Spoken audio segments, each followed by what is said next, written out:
คือคุณจะอยากได้ใบปริญญาทำไมถ้าให้พูดมันเป็นสิ่งที่สังคมคอยบอกกับคุณเพื่อโอกาสที่จะได้งานให้โอกาสคุณที่จะประสบความสำเร็จชีวิตคุณจะได้ไม่ต้องลำบากการศึกษาคือกุญแจขอผมพูดในสิ่งที่พ่อแม่คอยบอกคุณทำให้ครอบครัวภูมิใจลูกจะได้มีโอกาสได้ทำงานดีๆลูกจะได้ประสบความสำเร็จในชีวิตของลูกจะได้ไม่ต้องลำบากการศึกษาคือกุญแจงั้นลองหันมามองคนกลุ่มนี้ดูนะสตีฟ จ็อบส์ทรัพย์สิน 7,000 ล้านดอลลาร์หลับให้สบายริชาร์ด แบรนสันทรัพย์สิน 4.2 พันล้านดอลลาร์โอปราห์ วินฟรีทรัพย์สิน 2.7 พันล้านดอลลาร์มาร์ค ซักเคอร์เบิร์ก เฮนรี่ ฟอร์ด สตีเวน สปิลเบิร์ก บิล เกตส์ล้วนแต่เป็นคนที่ลาออกจากโรงเรียนคุณลองมองไปที่พวกเขาดูสิคุณเห็นอะไรไหมไม่มีสักคนที่จะเรียนจนจบในมหาวิทยาลัยแต่ทุกคนก็ประสบความสำเร็จพวกคุณบางคนก็อาจจะเถียงว่าเงินน่ะมันไม่ใช่ตัววัดความสำเร็จเพียงอย่างเดียวสักหน่อยพวกคุณบางคนอาจจะกล้าถึงขนาดพูดว่าฉันไม่ได้ทำงานเพื่อเงินแล้วคุณเรียนไปเพื่ออะไรทำงานการกุศลน่ะเอาให้ชัดเจนเลยไหมคุณก็ลองมองดูคนพวกนี้ดูนะ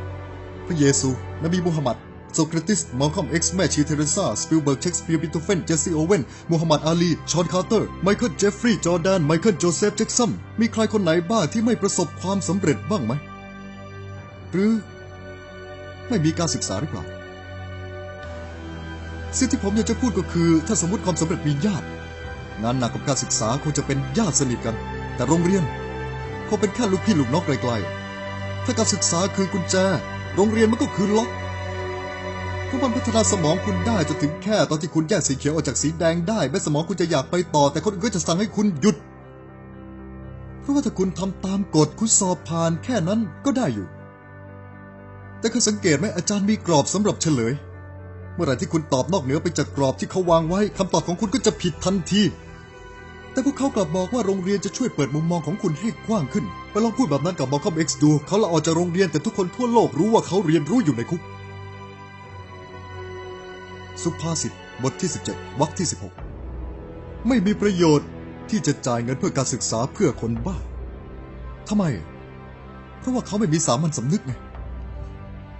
จอร์จ บุชต้องให้ขยายไหม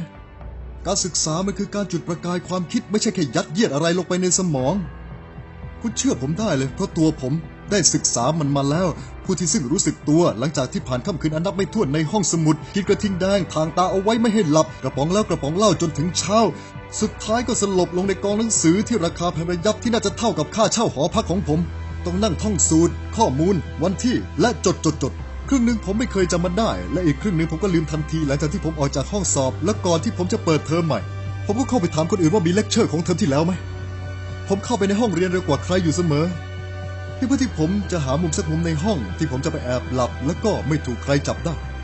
มันตลกไหมเพราะเวลาที่ใช้ในมหาวิทยาลัยมันควรใช้เพื่อไล่ตามความฝันผมสิหลังจากปั่นงานโต้รุ่งกันแทบตายผมเห็นตัวเองอยู่ในแถวของนักเรียนสภาพกึ่งซอมบี้รอส่งงานในแถวต่อกันจนเป็นเส้นยาวนี่อาจจะเป็นเหตุผลที่มันเรียกว่าเส้นตาย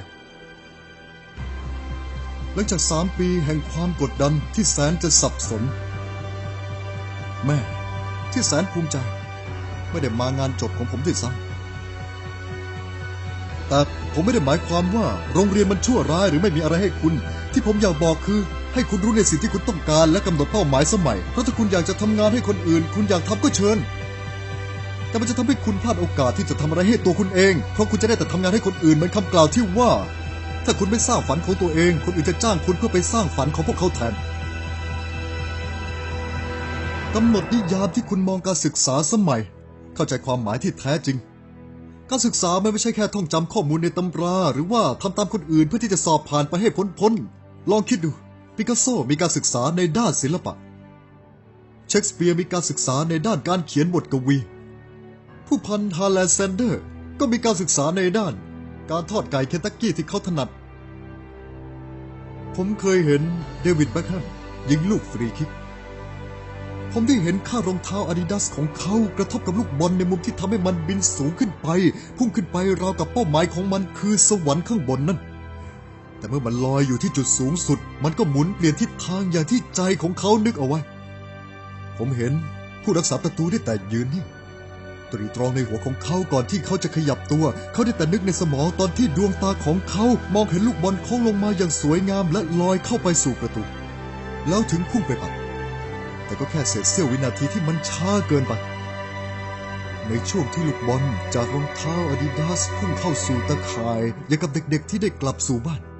ในประเทศที่ผมอาศัยอยู่ทุกคนโห่ร้องยินดีผมมองเขายิงแล้วก็ให้ตายลองดูเดวิดแบ็คแฮมสิ